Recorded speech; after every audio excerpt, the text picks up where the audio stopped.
On the morning of September 11, 2001, 19 men armed with box cutters directed by a man on dialysis in a cave fortress halfway around the world using a satellite phone and a laptop directed the most sophisticated penetration of the most heavily defended airspace in the world, overpowering the passengers and the military combat-trained pilots on 4 commercial aircraft before flying those planes wildly off course for over an hour without being molested by a single fighter interceptor.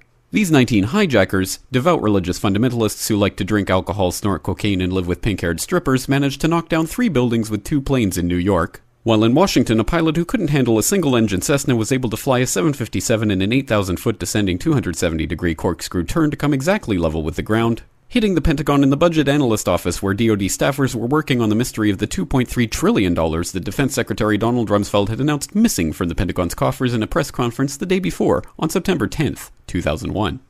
Luckily, the news anchors knew who did it within minutes. Osama bin Laden. The pundits knew within hours. Osama bin Laden. The administration knew within the day. Terrorists who committed these acts and those who harbor them. And the evidence literally fell into the FBI's lap. That a hijacker's passport was found blocks from the World Trade Center crash site, if you can believe that. But for some reason, a bunch of crazy conspiracy theorists demanded an investigation into the greatest attack on American soil in history. That investigation was delayed, underfunded, set up to fail, a conflict of interest, and a cover-up from start to finish.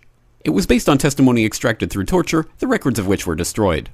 It failed to mention the existence of WTC-7, Able Danger, P-TECH, Sibel Edmonds, OBL and the CIA, and the drills of hijacked aircraft being flown into buildings that were being simulated at the precise same time that those events were actually happening.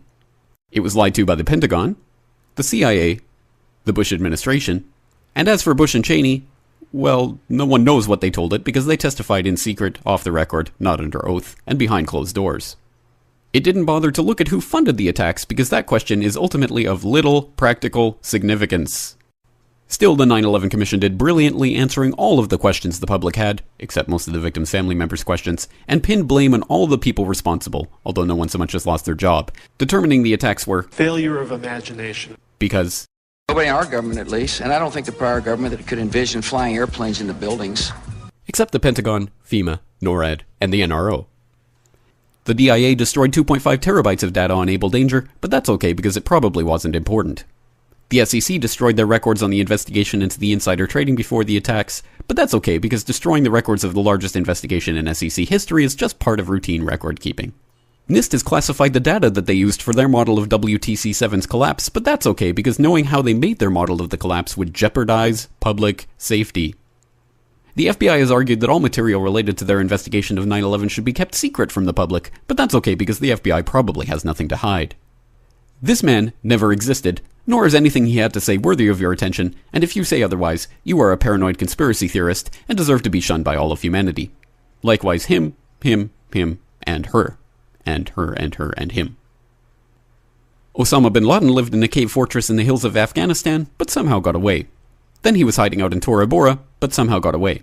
Then he lived in Abbottabad for years, taunting the most comprehensive intelligence dragnet employing the most sophisticated technology in the history of the world for a decade, releasing video after video with complete impunity and getting younger and younger as he did so, before finally being found in a daring SEAL team raid which wasn't recorded on video, in which he didn't resist or use his wife as a human shield, and in which these crack special forces operatives panicked and killed this unarmed man, supposedly the best source of intelligence about those dastardly terrorists on the entire planet.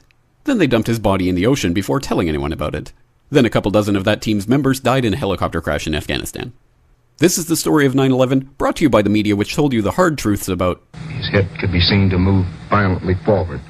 And they took the babies out of the incubators. And mobile production facilities. And the rescue of Jessica Lynch. If you have any questions about this story, you are a batshit paranoid tinfoil dog-abusing baby hater and will be reviled by everyone.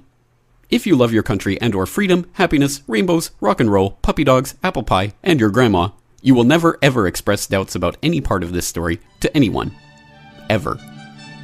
This has been a public service announcement by the Friends of the FBI, CIA, NSA, DIA, SEC, MSM, White House, NIST, and the 9/11 Commission.